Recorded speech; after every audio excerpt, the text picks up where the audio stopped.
Bueno, básicamente esta película se trata de, pues la quieren ver completa, es un documental más de observación. Se trata de la vida de esta chica en ese momento que se muere su hija y se decide irse a vivir a Cabo Polonio. Yo tenía 20 años y estaba muy copada con Cabo Polonio, como cualquier persona que va a Uruguay en verano. Y una vez iba bastante seguido y una vez fui un mes y me quedé 4. Y me quedé cuando empezó a bajar la temporada y ahí me empecé a dar cuenta de la realidad del lugar un poco. Y que la sensación era que entonces los pobladores estables, que en ese momento eran 60, se estaban como escapando de algo. Es un lugar que no tiene luz, no tiene gas, no sé si lo conocen. Ahora sí está un poco más. Y está completamente aislado. Y bueno, y ahí empezó como un trabajo de ver cómo contar a este Cabo Polonio desde mi mirada, ¿no? Y la mirada de mi codirector. Y elegimos la historia de Nati porque es como un fiel reflejo de lo que ocurrió en el lugar. Fue un documental muy difícil de hacer. Primero por las condiciones, realmente no había luz. Entonces ya desde el vamos para cargar las baterías y todo, solo había el faro, estaba el faro que encima era de los milicos. Y era un problema porque era un acoso total, porque no están acostumbrados a que alguien vaya a filmar ahí. Así que fue todo un tema. Y después la intimidad, ¿no? De que ella se despertaba y estábamos ahí con la cámara y la seguíamos. O sea, es como un seguimiento de la vida de ella y de cómo ella intenta salir, digamos, adelante. Es una película que habla de un duelo y que se dio cuenta de que ese fue el peor lugar que se podría haber ido. Y es interesante porque eran 2 mujeres en todo el pueblo, ¿no? Así que era bastante dura también la vida de ella en ese sentido. Y nada, estuvimos un año ahí. Yo fui 6 meses sola con ella, estuvimos ahí como compartiendo, conociéndonos, conviviendo, y después vinieron 2 personas más del equipo y eso fue todo. ¿Y en algún momento, tomaste algún tipo de decisión formal, estética? Sí, claro, lo tomamos, la elección ¿En fue... qué momento, ¿no? Como antes, durante. Y en esos meses previos también, más allá de tener como una cierta intimidad con el personaje, que es como medio fundamental, y confianza también, hay algo que creo que eso sí lleva en la línea de todas mis películas, que es también un poco como veo la vida, que tiene que ver con la contemplación. El otro día me encontré con un amigo que vio el Polonio recién ahora y me dijo, es un embole. Y me encantó. Sí, pero bueno, también tenía que ver mucho con lo que pedía la película. La sensación de esa película y de estar ahí era como de contemplar, de lo sublime, del placer, del displacer, de esos cielos maravillosos y esas tormentas, de ese lugar que no está preparado para el ser humano. Realmente no está preparado para el ser humano. Viene un viento y te vuela la casa, ¿no? Entonces había algo pedía contemplación, pedía observación. Porque ya desde la puesta de cámara, ya desde esos planos, capaz que planos como más generales, con movimiento interno, ¿no? Y con montaje interno también, se iba como retratando un poco la atmósfera del lugar. Es más climática la película que en sí narrativa. La historia es un bajón, hablando mal y pronto, pero bueno, a mí me interesaba mucho mostrar también la hostilidad del lugar y de esta cuestión de lo sublime, ¿no? De que es un paraíso y de repente se acerca la tormenta y la tormenta interna, ¿no? También del personaje. Y eso sí lo fuimos como... para mí eso era como muy claro. Yo ya desde lo formal sabía que quería ir por ahí. El tema era encontrar también la historia que dialogara con eso, ¿no? Y fue bastante polémico porque, claro, después los pobladores cuando la vieron me decían por qué se llama El Polonio, si es la historia de Nati, que es la protagonista, que era la única mujer aparte del pueblo. Y para mí ella reflejaba mucho lo que estaba ocurriendo en ese momento. Así que fue bastante polémico cuando la mostramos allá, la verdad. Se armó un tole bárbaro. Pero bueno. Pero sí, desde lo formal eso sí ya fue como una decisión de encararlo por ahí. Más como una cuestión... Yo no soy muy fanática de los documentales de observación porque pecan de que no ocurre nada muchas veces.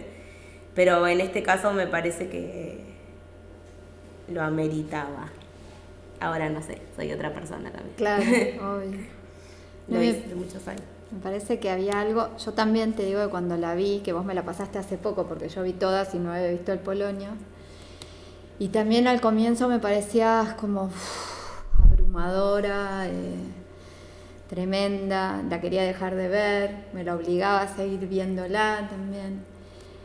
Pero hay algo que ahora al volver a ver algunos planos y esto, como esta, digo, hay algo con el lugar, siento que hay algo de entre el paisaje y la fusión de esos cuerpos con ese paisaje, que no sé si fue intencional o no, pero me parece que lo lograste. O sea, generalmente lo que se hace, se busca una locación y se lleva a los actores y se pone ahí, y muchas veces hay algo como de decorado, hay como una utilización de los entornos como decorado, digo, es una palabra del cine también, ¿no? El decorar. Parece que acá hay una fusión entre esa naturaleza, que la naturaleza no es una naturaleza idílica como muchas veces se la ha representado, sino es una naturaleza que no es ni buena ni mala, o sea, es hostil en algunos momentos, es hermosa en otros momentos, pero digo también, hablando de modelos y arquetipos, culturalmente se nos ha como influenciado con una naturaleza idílica, ¿no? Como estos paisajes perfectos, esta cosa como... Me parece que acá no. Es que cuando... Es interesante, ahora estoy recordando el proceso también.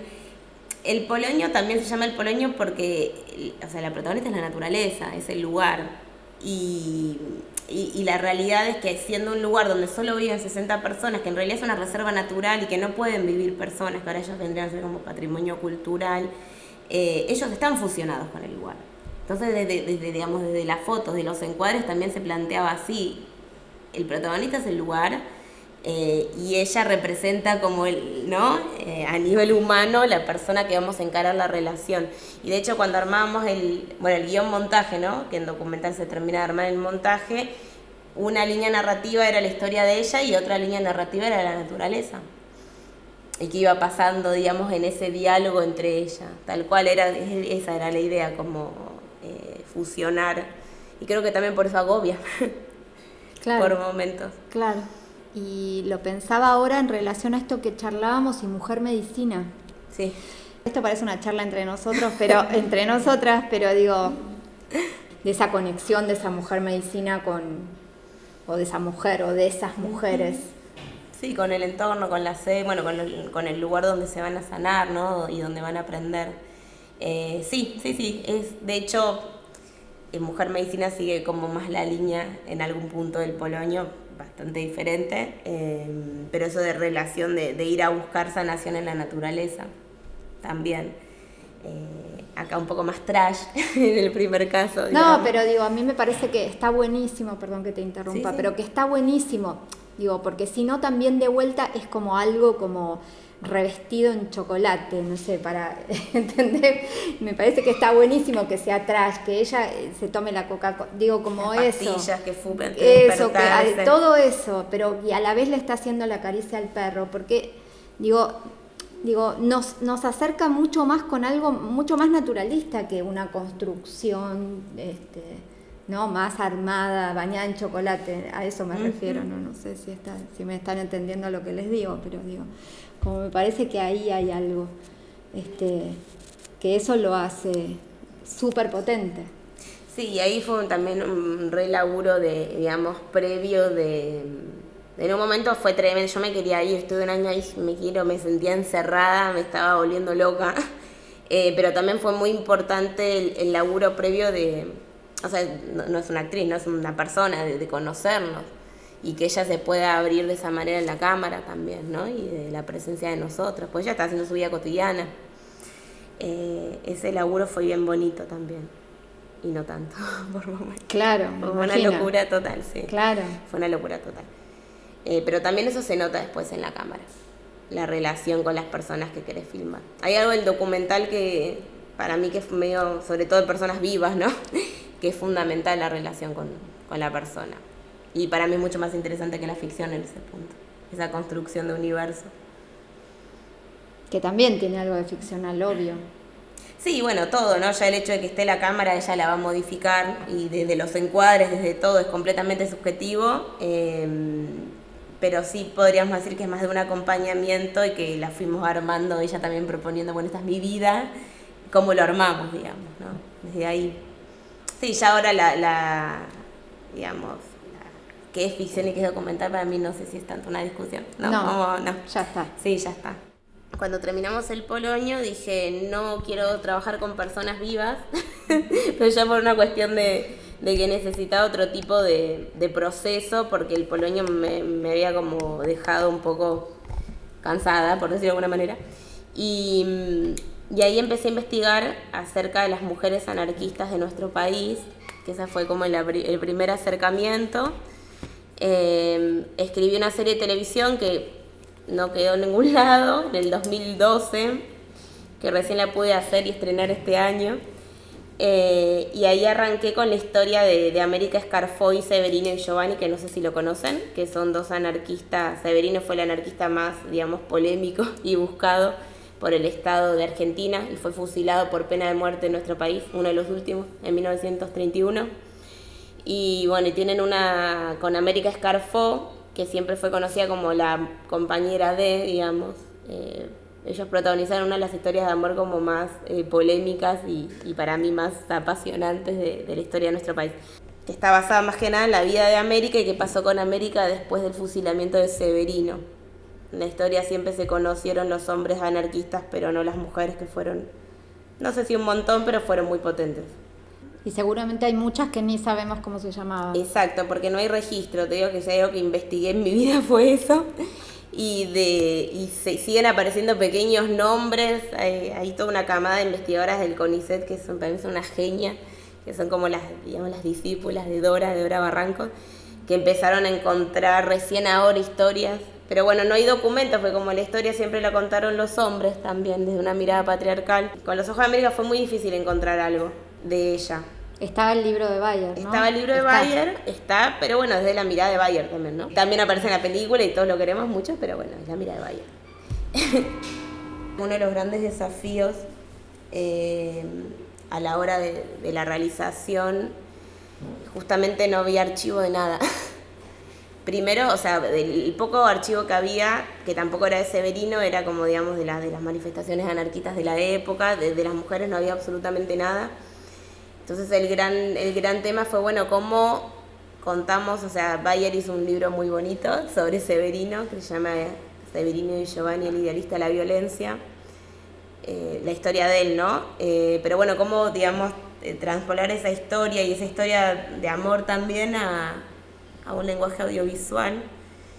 Y que eso fue también un poco una línea que después como que un poco encontré, no sé si la encontré, pero la busqué en Los Ojos de América y después la seguí como tomando como para las demás películas, medio trilogía, medio díptico. Bueno, lo fui armando de esa manera de las mujeres anarquistas, porque realmente no hay ningún tipo de información más que documentos y algunos escritos autobiográficos.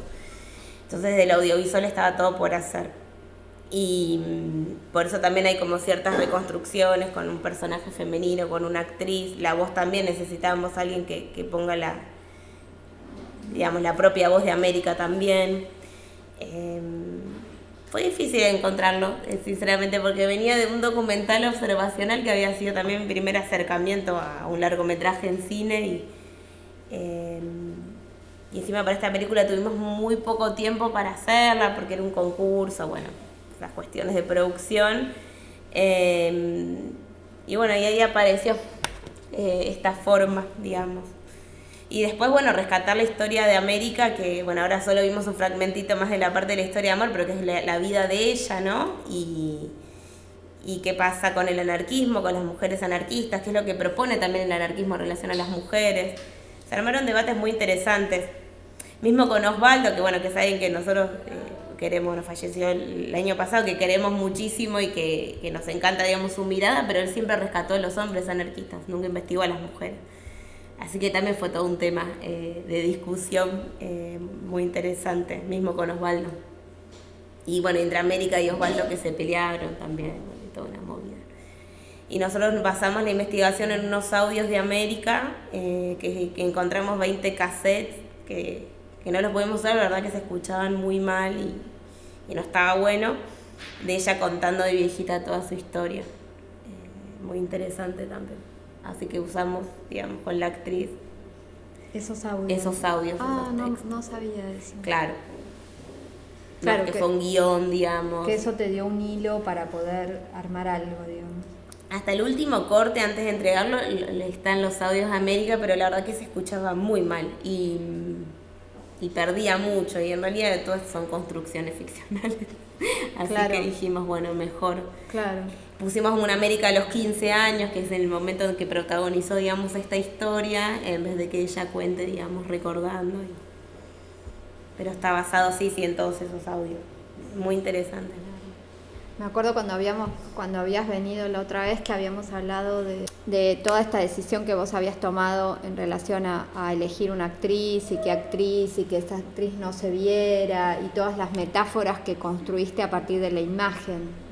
Sí, hay algo de la elección de estas figuras femeninas, estas actrices como más, digamos, atemporales también, que es lo mismo que después vamos a ver un poco con Salvadora, que sigue la misma línea, que tiene que ver como componer, o sea, darle un cuerpo y una voz a América, pero que no sea una recreación, digamos, teatralizada, sino más bien como una energía o algo que te lleve a la atmósfera y al clima y a la energía del personaje. Claro, como una enunciación, ¿no? Exacto. Como un enunciado de ella. De ella, pero no, digamos, esta chica María Eugenia, que es la actriz, América, no, simplemente es como un esbozo, digamos, un cuerpo ahí.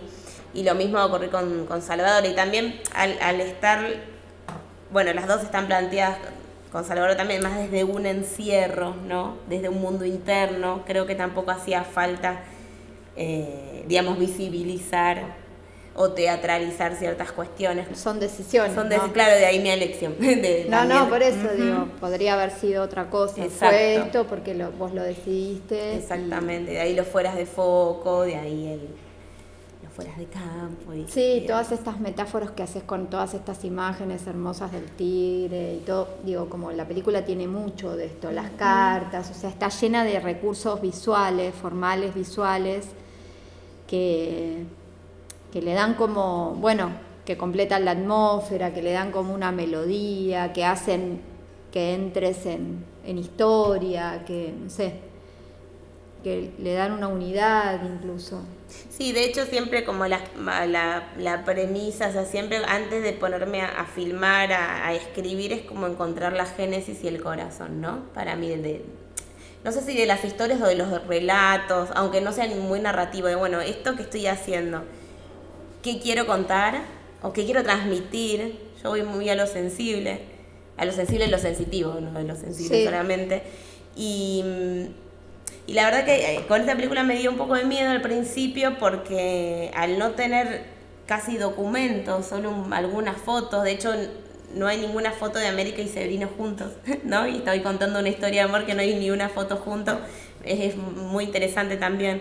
Entonces, bueno, ¿qué es lo que queremos transmitir? ¿Qué clima, qué atmósfera, qué energía? Y desde ahí se empezó a armar como una especie de collage artesanal,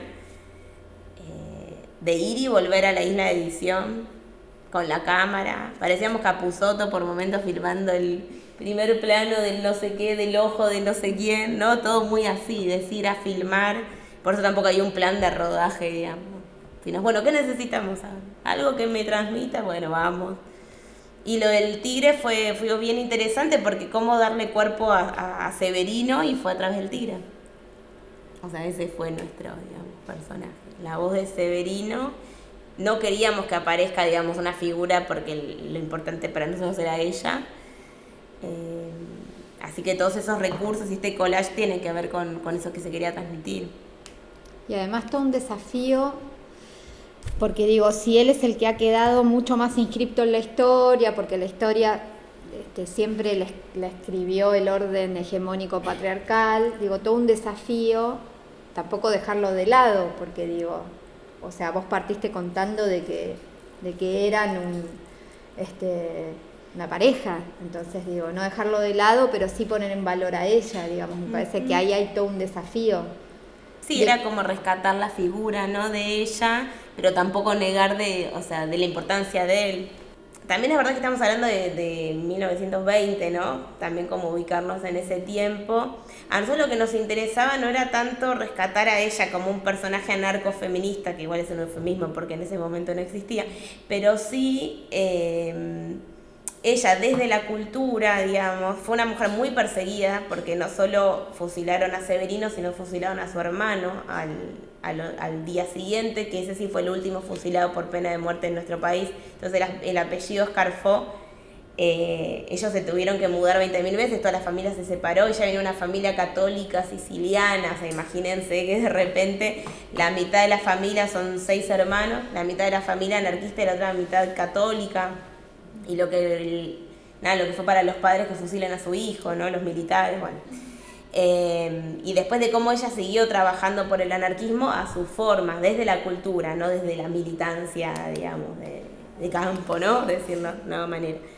Pero la realidad es que al lado de otras mujeres anarquistas que después hemos encontrado y que hemos investigado y desarrollado sus historias, América siempre, digamos, eligió quedarse en el anonimato, ¿no? Y trabajar desde la cultura. Ella tenía una editorial que se llamaba América Ley y que difundía libros anarquistas, por ejemplo, y que se los regalaba y ayudaba a los compañeros de las regiones, pero siempre desde ese lado.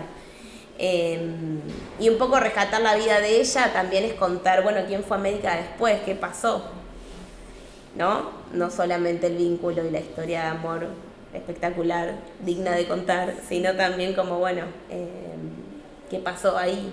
Y también hablar un poco de la génesis del anarquismo, ¿no? Fue como para mí un primer acercamiento. Los anarquistas tenían algo muy interesante que sí valoraban, digamos, el trabajo de género. Pero a su vez, y después siguiendo investigando, las mujeres anarquistas se quejaban de que los hombres anarquistas querían que las mujeres criaran hijos anarquistas, que ese era su rol, digamos. No tanto capaz con Severino, igual para mí Severino también era un poco machista, pero bueno, eso es otro tema, que lo vas leyendo y también uno va deconstruyendo su mirada, ¿no? Yo esta película la hice hace 6 años y fue cambiando también. No, pero igual, digo, en estas cuestiones hay como cuestiones que son de época, epocales. Claro. O sea, digo, pero sí han dejado registro, digo, no tengo exactamente ahora el nombre, pero hubo publicaciones de mujeres feministas antes. Sí, claro. Bueno, en la serie nosotros tocamos 4 mujeres y son como las 4 generaciones. Las primeras generaciones de mujeres anarquistas son de 1890, que está Virginia Volten y Juana Rocco, que tienen el periódico La Voz de la Mujer. En el 2010, estaba esperando en el subte, dije, a ver esto. Y era una nota sobre las mujeres anarquistas y quedé alucinada con estos personajes, pero dije, claro, para hacer una película es imposible porque no hay material, hay 2 revistas, alguna que otro diario y nada más, así que fue también todo un mundo a construir. Igual me parece un desafío que termina siendo por ahí más rico, porque digo, por más que tuvieras mucho material, es como muy, por ahí te ayuda a recrear, eso sí, pero digo, me parece que finalmente construir este personaje, bueno, ¿no?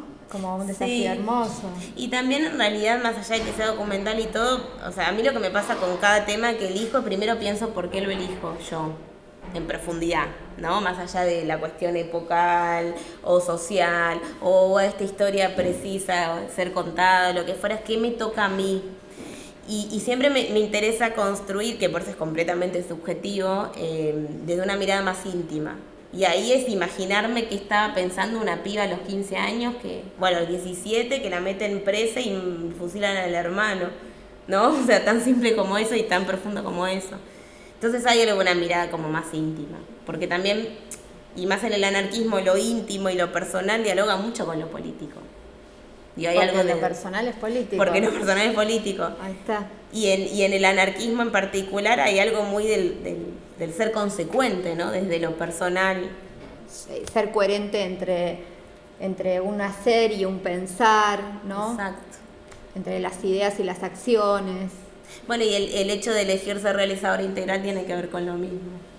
Creo que por eso me gustan un poco también el tema de las historias de estas mujeres anarquistas. de, de qué quiere contar uno y cómo lo quiere contar también. Esta película, o esta historia, no esta película, quiso ser contada muchas veces, una por Puenzo, por Lucía y Luis, que América les mandó una carta documento cuando leyó el guión. Y bueno, y después Leonardo Fabio también lo quiso hacer, pero quería hacer una de época y no le dio el presupuesto. Entonces era como un desafío, digo, bueno, nosotros nos metimos con algo chiquito, ¿no? Chiquito de mirada como más particular. Estuvo lindo el proceso. Sí. Con una ficción creo que se da más fácil, para mí, ¿no? En mi opinión, ya empezar por lo particular porque es una historia que sale, que puede ser una adaptación o lo que fuera, pero que es más claro. En un documental la ficción también hay un mundo de posibilidades, y por eso siempre para mí, antes de empezar con cualquier cuestión, es bueno, ¿qué quiero contar en profundidad? Pero también desde la sensación de uno, ¿qué me vibra a mí sobre este tema? Y ahí está el punto de vista. Ahí para mí es la motivación cuando uno presenta una carpeta. Yo trabajo mucho como jurado de comité en el INCA, ahora estoy en el Polo Audiovisual de Córdoba, y todos se ríen, pero yo lo primero que leo es la motivación, además de la sinopsis, porque ahí te das cuenta el punto de vista y qué quiere contar, cuán genuino es. Y en un documental es eso, es elegir algo, y creo que elegir algo más pequeño no necesariamente va a terminar siendo pequeño, pero sí podés profundizar en un punto de vista. Si no son esos documentales que ahora vemos en Netflix, con el perdón de Netflix, pero de que quieren abarcar un mundo tal vez, y terminan siendo muy pasatistas, ¿no? Claro. Bueno, sí, o formatos televisivos, que tienen que tener como ciertos cánones que nada tienen que ver con un material de autor, de autora. Uh-huh. Digo, como eso. Me parece que ahí hay algo de eso que vos decís, como del sentir, que está acompañado por todo, por la fotografía, por el tiempo de los planos, por todas las decisiones, pero que te vibra o no te vibra. Exacto. Digo. Sí, y que deja mucha gente afuera también, ¿no? Que es una decisión. Digo, esta historia, me acuerdo la primera vez que la presentamos en el Festival de Mar del Plata, que estaban todos los, viste que van muchos viejitos al festival, que está buenísimo, que estaban fascinados, y los más jóvenes decían que esto es un embole, ¿no? Porque se ve que tocó una fibra, capaz que por la historia o por la forma, que es como más... No digo que sí poética, porque no me gusta usar la palabra poética, pero... ¿Por qué? Y porque la poesía viene de otro lado, capaz. Pero bueno, poner un lenguaje más lírico, podemos decirle, que no todo el mundo le va a gustar tampoco, ¿no? Obviamente. Y con ciertos tiempos. Una propuesta... Pero para mí está bueno que la propuesta esté clara. Porque a uno puede gustarle o no, pero de última, ¿no? Uno respeta... Para mí, yo respeto mucho los puntos de vista. Cuando alguien se hace cargo de lo que está diciendo. Eso te puede gustar o no, pero para mí eso es lo que hace diferencia de una obra que de otra. Y ahora estoy haciendo la trilogía, en realidad, de Mujeres Anarquistas, que en realidad yo estoy haciendo 4 porque me copé, que sigue con la misma línea estética. A mí Salvadora, sigo opinando, a mí me gusta más que Los Ojos de América, porque me interesa mucho más su historia, no sé si la conocen, Salvadora Meynón Rubia, conocida como la mujer de Claro. Natalia Botana. Fue el director de uno de los diarios más importantes y polémicos de nuestro país, que se llama Crítica. Es conocido un poco como el ciudadano Kane argentino. Y es un magnate, un empresario. Crítica es uno de los primeros diarios que casi llega a ser multimedio, un preclarín, podríamos decir. Tenía su programa de radio y ya tenía sus estudios de cine, donde se estaba por formar ese multimedio. Y bueno, Salvadora Meynón Rubia, conocida como la mujer de Natalio. Natalio es un multimillonario. Es conocido también, ¿vieron el mural de Siqueiros? El famoso mural. Bueno, estaba en la casa de Natalia Botana y de Salvadora. Bueno, Salvadora es una mujer anarquista, dramaturga, madre soltera en 1906, teósofa. Una mujer con aparentes contradicciones, para mí un personaje interesantísimo, muy completo, muy complejo también. Que bueno, ella se casó con Natalia Botana, pero la verdad es que eran el agua y el aceite, ¿no? Tenían una relación como muy particular también. Salvadora siempre fue tildada como la loca en nuestra historia. Para mí fue una mujer muy adelantada para nuestra época. Muy adelantada en general, yo creo que ahora seguiría siendo adelantada para la época porque tenía como eso. Visionaria también para mí en un montón de otras cuestiones. Y tiene una obra de teatro muy conocida que se llama Las Descentradas, que también habla un poco de lo que vendría a ser el ser pionera, digamos, del feminismo en nuestro país, ¿no? Aún siendo anarquista. Mi motivación no era contar, digamos, una biografía fiel o que refleje la historia de ella, sino más bien este lugar de incomprensión. Pero en una época que probablemente no fue la de ella. Ella era militante, anarquista, era escritora, era periodista y era madre. Fue madre soltera y después tuvo 3 hijos más con Botana. Ella tenía una contradicción muy fuerte porque por un lado Botana les regalaba el millonario, ¿no? El Rolls Royce, para que salga de joda, digamos, a los 17 años los chicos y demás, y ella la llevaba a las manifestaciones anarquistas. Y bueno, y el hijo de ella, digamos, se suicidó cuando tenía 17 años. Entonces un poco también la película gira en torno a eso, ¿no? En lo que es ser madre, militante, poeta, dramaturga, revolucionaria, estar casada con un tipo como Botana, lo que era la prensa también en ese momento. Y bueno, y como ella también usó toda la fortuna y demás para ayudar a los anarquistas, que eso es algo muy interesante. Antes éramos 2, esta la hice completamente sola. Y la verdad que me gustó mucho el proceso porque Salvadora me parece que es como, mi sensación de todo lo que he investigado es como eso, muy incomprendida. Entonces estar como en un diálogo, fue un diálogo interno con ella, ¿no? Me gustó trabajar en solitario esta película porque sentí que podía llegar a otros lugares. También trabajé como de una forma muy artesanal y también mucho en contacto con los familiares de ella, que también tenía una visión como muy diferente a la que yo tenía de Salvadora, y era, bueno, ¿qué hago con esto, no? También, digo, sigo mi intuición y después entender de que, bueno, fue una familia con muchos, digamos, problemas también familiares y, bueno, desde qué lugar contarlo. Hubo testimonios que decidí dejar afuera porque no eran parte como de mi película. Claro, acá tenías más material. Sí y no, porque antes yo tenía las cartas en Los Ojos de América, entonces había algo como que podía jugar mucho también, 2 voces, que dialogue. Yo le tenía pánico a que realmente, digo, ¿se sostiene que Salvadora solo cuente su propia historia? Apoyado de ciertos testimonios de los familiares, de los biógrafos, digo, pero ¿se sostiene? La verdad que me dio mucho miedo y me parece que llegué a un nivel de intimidad que me dejó como mucho más contenta que la película anterior en ese sentido. Porque era ella, así como contando su historia, ¿no? A partir de todos los textos que fui recopilando. Después ella tiene toda una beta espiritual que a mí particularmente me interesa mucho, que tiene que ver como con la teosofía. Ella fue la primera en traer a Krishnamurti, no sé si lo conocen, a la Argentina, bueno, que también lo trajo Vittorio Campo, y de la relación que ella tenía con Krishnamurti, que le decía que Krishnamurti en realidad era un anarquista, y que Krishnamurti decía que sí, porque en realidad el anarquismo es un movimiento espiritual, ¿no? Entonces empezar a como a confluir bueno, son temas que a mí me interesan mucho, digamos, para mi vida, así que me gustó mucho el trabajo con Salvadora. También la pensaba ella ubicada en un lugar de privilegio de clase, ¿no? Completamente. Digo, para como ir haciendo como ciertas diferencias entre estas mujeres también invisibilizadas, pero no tanto, pero digo, y pensar en otras mujeres, ¿no? Las mujeres, las obreras de las fábricas, las que lavaban ropa en sus casas, las que, digamos, que no tenían una formación ni mirada intelectual, ¿no? Sí, de hecho este año estrenamos una serie que se llama Libertarias, ahí por Canal Encuentro, que es sobre 4 mujeres anarquistas, con una situación completamente diferente, ¿no? a la de Salvadora, que una se llama Virginia Boten, Juana Rouco, Iris Pavón y Ana Piacenza. También elegimos, Iris Pavón es de Córdoba, queremos federalizar de alguna manera, pero si acá no hay documentos, imagínate en las provincias, ¿no? Fue todo un tema.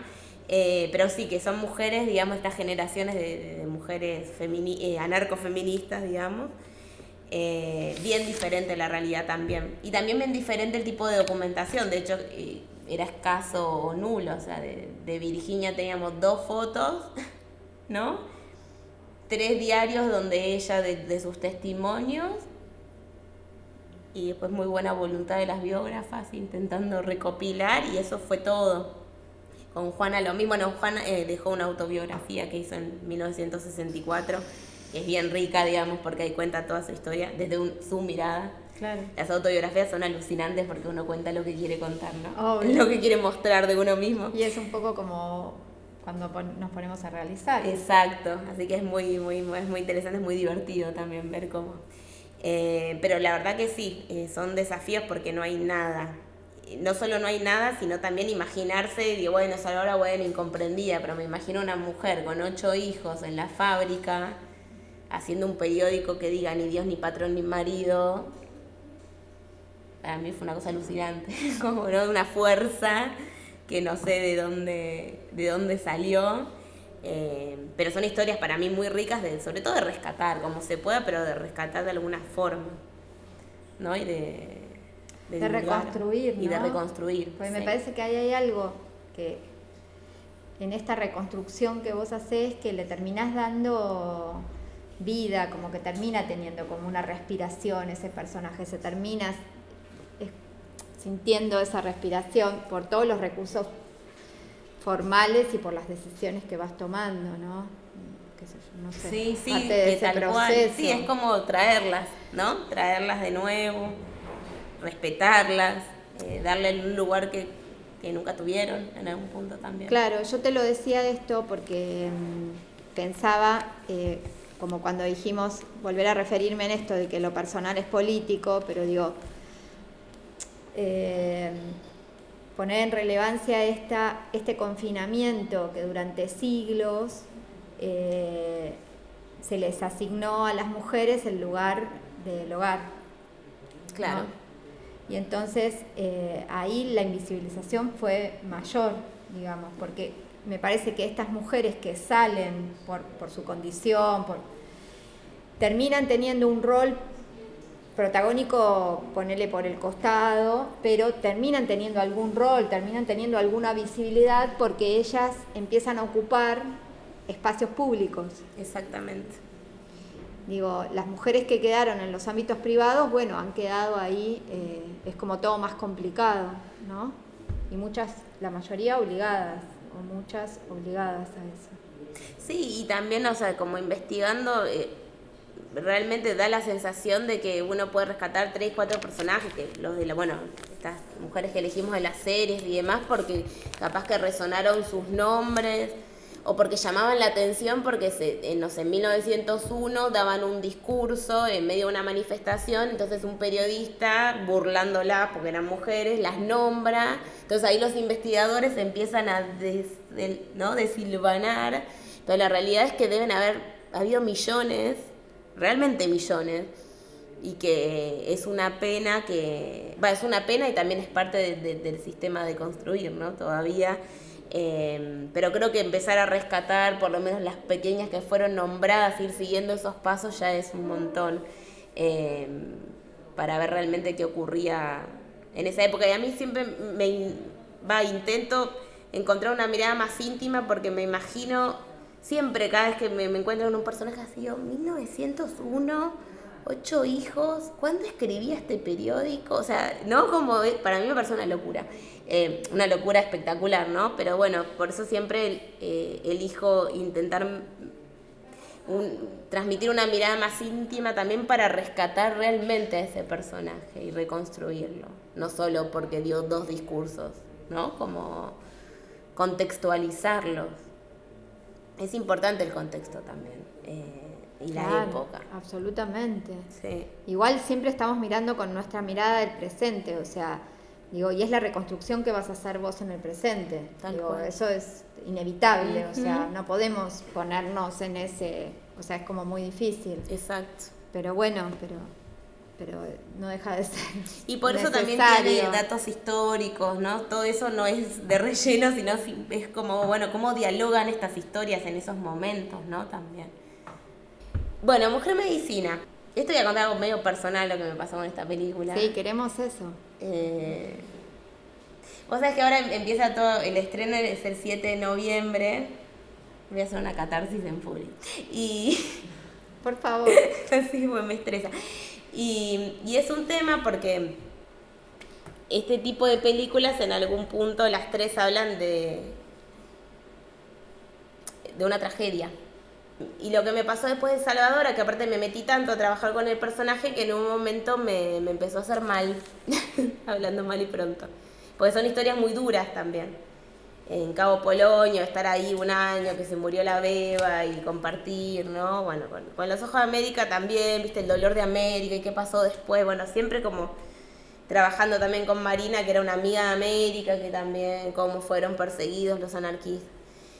Y después, bueno, a nivel personal empecé a trabajar personalmente con plantas, hace 3, 4 años ya.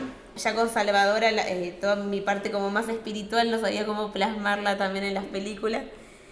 Y ahí me fui al Amazonas, de Perú.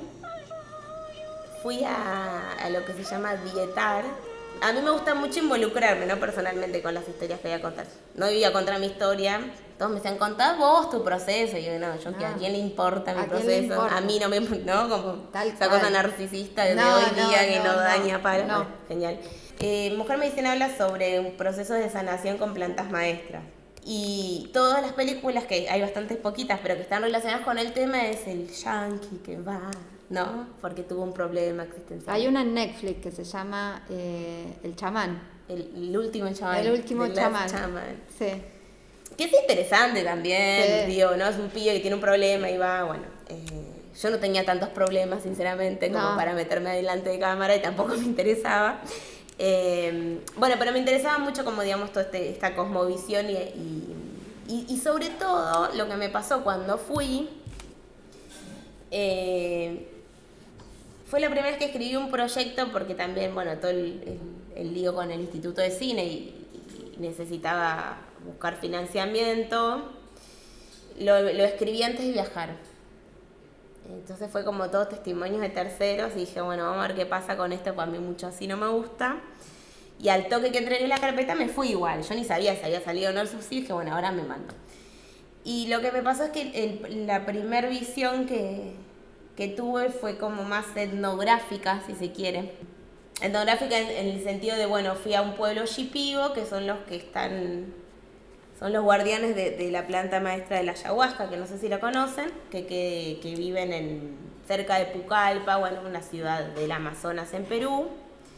Cerca más o menos, son como 4 o 5 horas en barco de la ciudad, bueno, te vas metiendo ahí por el Amazonas. Y lo que me pasó cuando llegué es que dije, si el Polonio fue complicado, esto va a ser...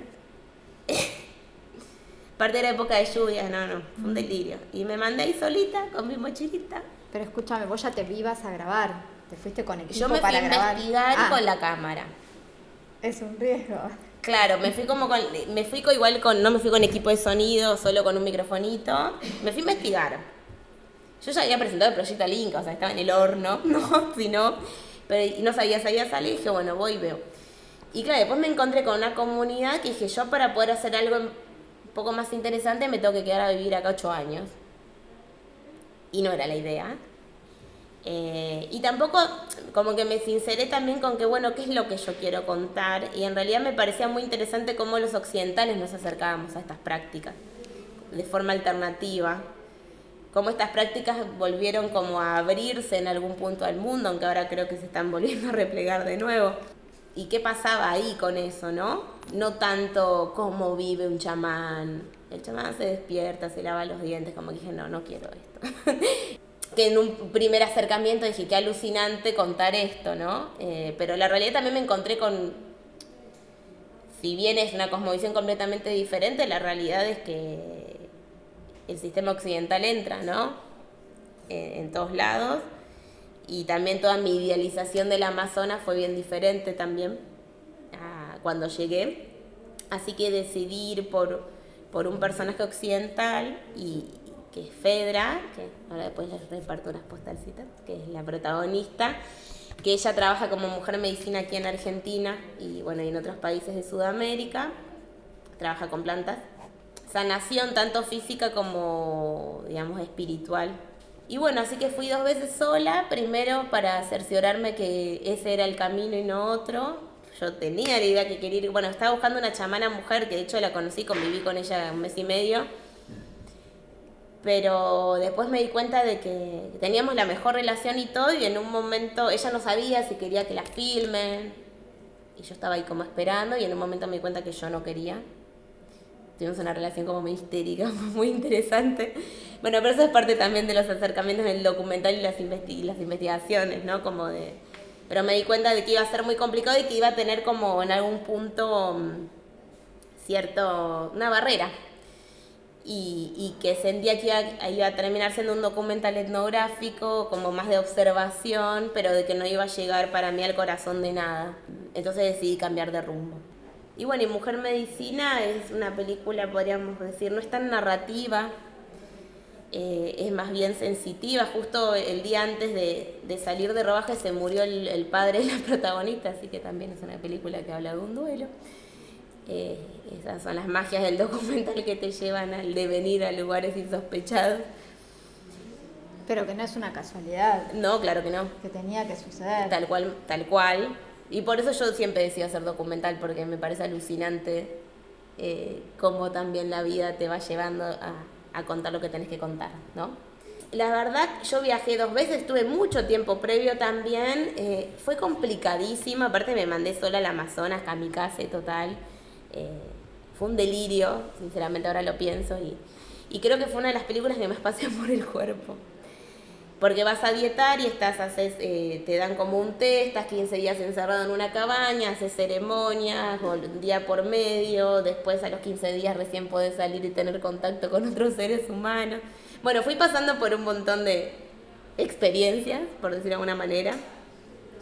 Y acá también en Argentina, Y lo que sentí realmente con esta película fue, bueno, no importa el cómo, pero yo quiero contar que hay otras formas de sanación. Eso. Fue una película muy difícil para mí. También el permiso, ¿no? Y el permiso espiritual, porque siento que cuando uno se mete con ciertos temas tiene que, en todos, ¿no? Pero en estos hay que pedir mucho permiso, de todo tipo. Y también creo que nos puso muchas pruebas. El día también que salimos fuimos con un cámara también, porque yo no podía cargar los equipos sola. Y el día antes de salir se rompe el coxis, se lo quiebra. Fue igual, nosotros dormimos en carpa, tuvimos 2 meses. Así que fue bien, la película nos fue bien poniendo los límites. Y también filmar en un lugar que, bueno, no está también tan preparado para el ser humano. No se la mostré a nadie, mira, nadie la vio. Me da miedo.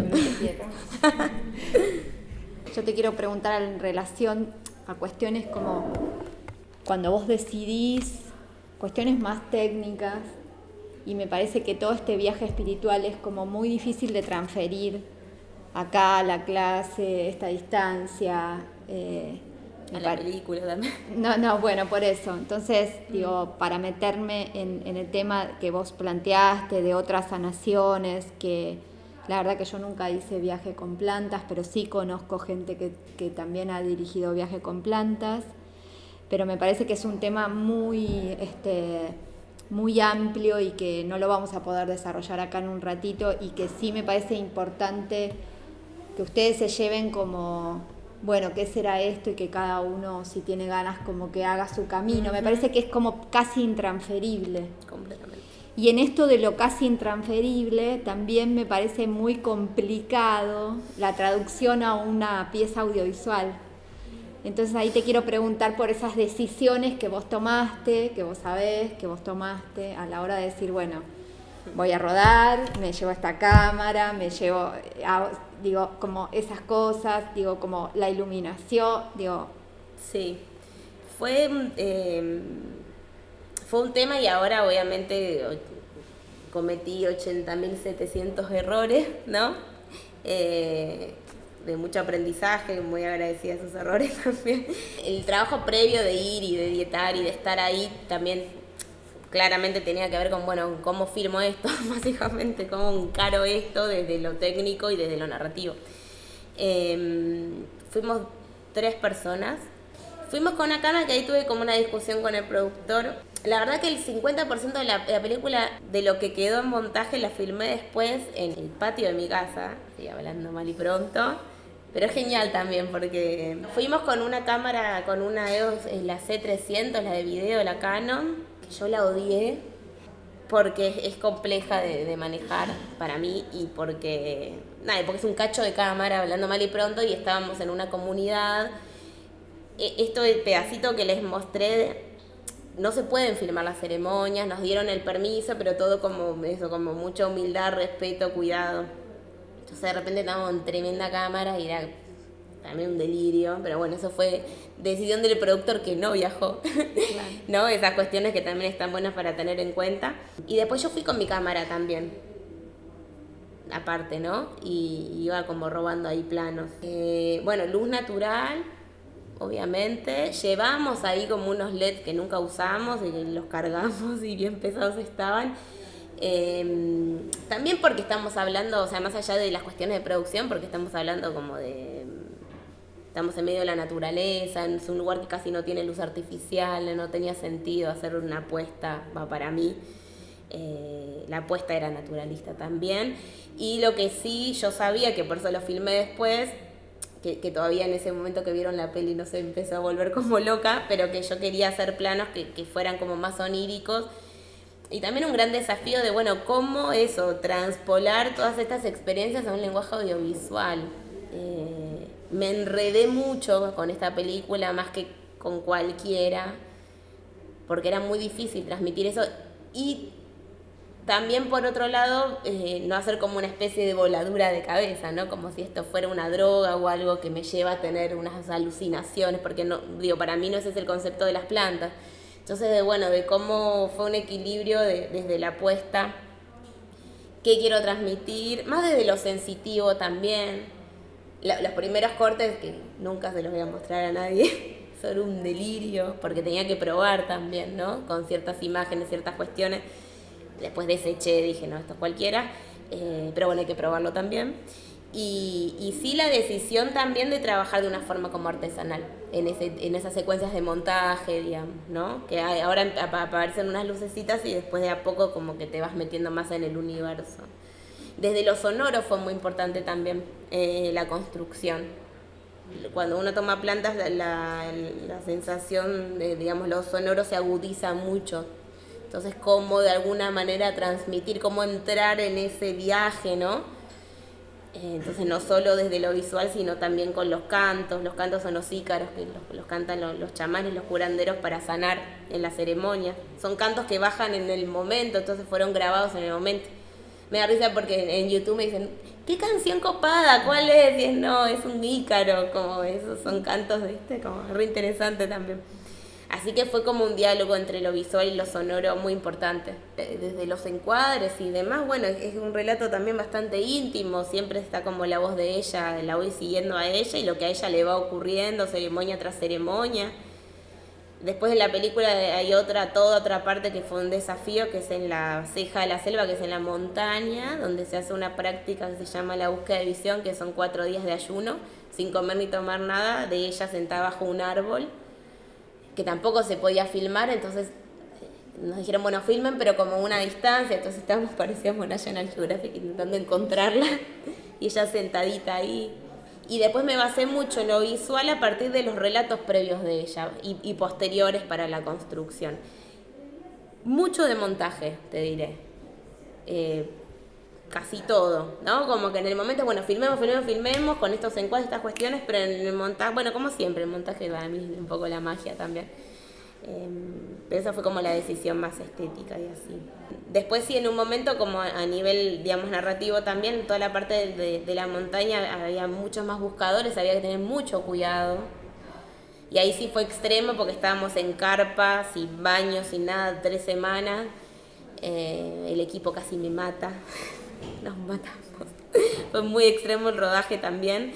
Y ahí sí tener mucho cuidado con los otros buscadores. Pensar estar en ayuno sin comer ni tomar nada 4 días, imagínate ver una cámara y tampoco era como muy cómoda la situación.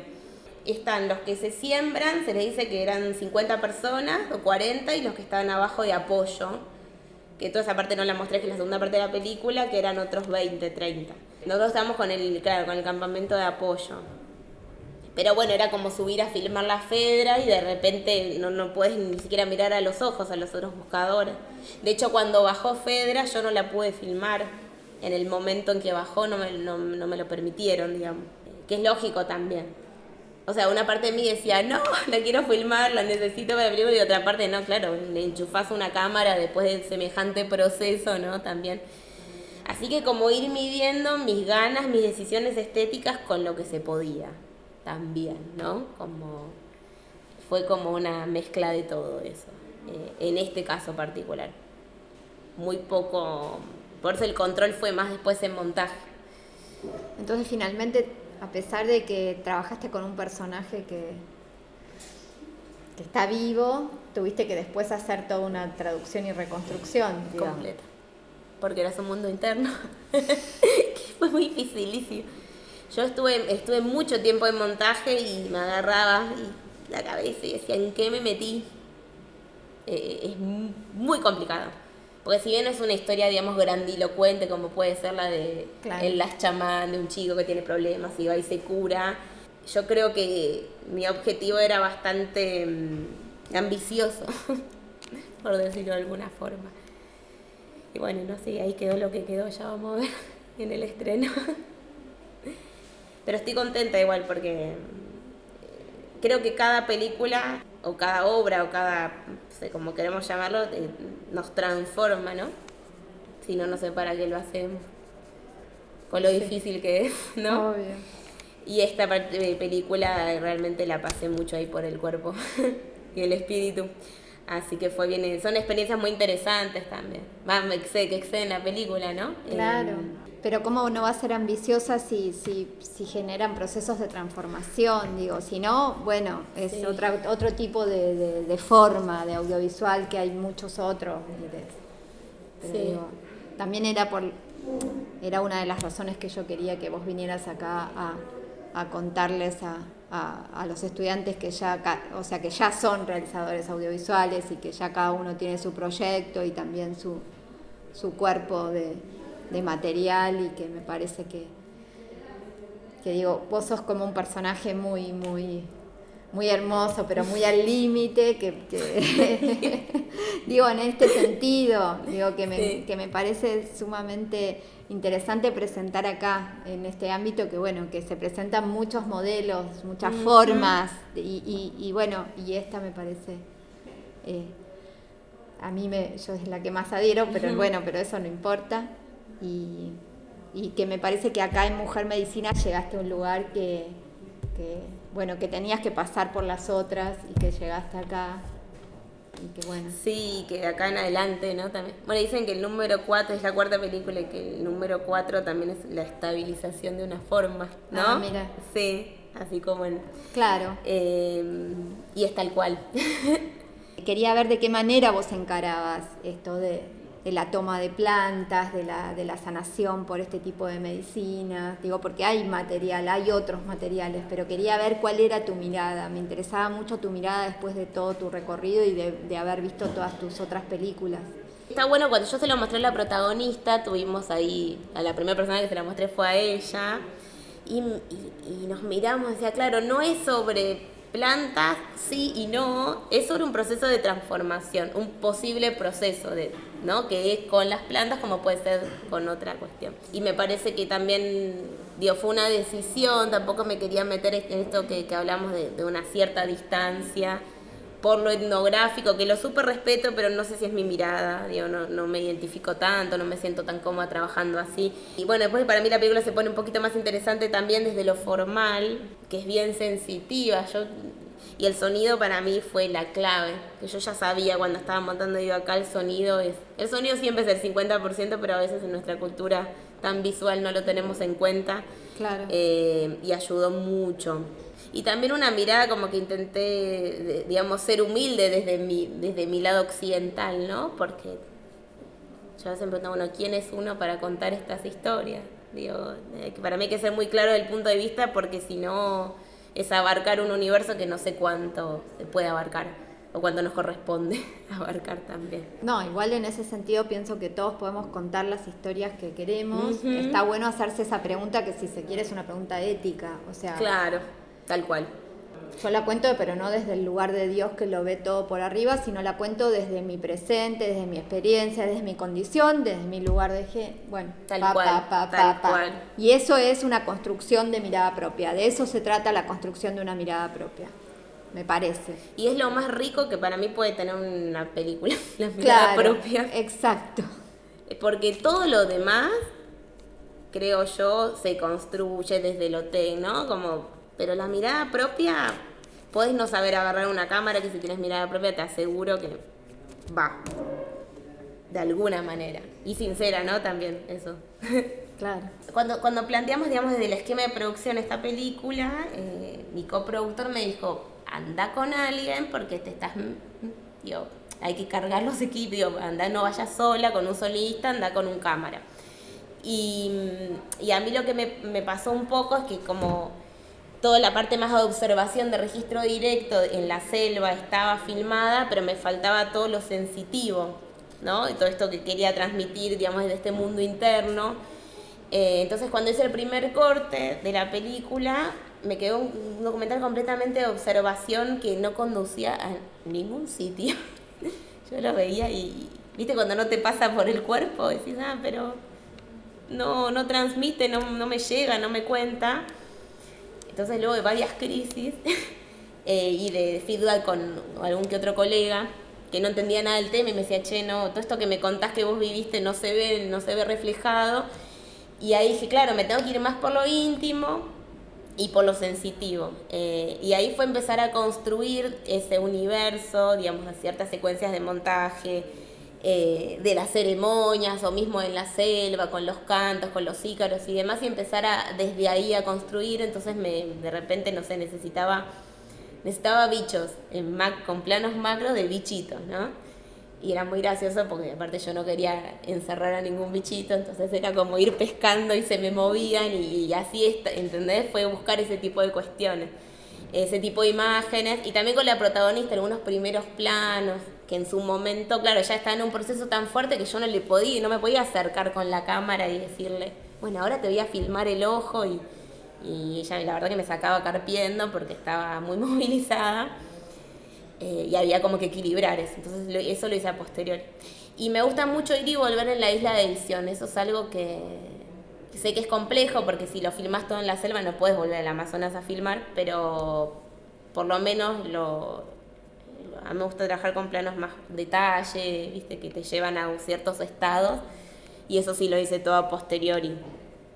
Viendo también la necesidad de montaje, ¿no? También por eso fui y volví. No, y también pienso en esto que vos decís del Amazonas al jardín de tu casa, como pensar en esto, en lo micro, la relación enorme y concreta que existe entre lo micro y lo macro, que muchas veces pensamos que hay que viajar al Amazonas o no sé dónde, al desierto de Atacama, y que por ahí está acá, condensado acá. Y que hay algo desde la morfología que lo confirma. O sea, hay algo desde las formas celulares, las más pequeñas, con las formas del cosmos también. Tal cual. Es que era eso. Y también hay algo que quería transmitir en la película, del trabajo con plantas, te hace estar mucho en el presente y en la capacidad de observar lo que tal vez no te detenés a observar. Y eso va más allá de si estás en la selva o no, ¿no? Esos micromundos de los insectos, esos micromundos digamos, del calidoscopio, ¿no? Todo esto que te va mostrando la planta, todo ese entramado. Esa es mi interpretación de lo que ella veía, digamos. En la selva también filmamos un poco, lo que pasa que en la selva era todo tan extremo como, o sea, imagínense en la Amazonas, ¿no? Que del bichito hay un bichito más grande que se come la hojita y otra hoja más grande y la serpiente, y hay un momento en que no das más.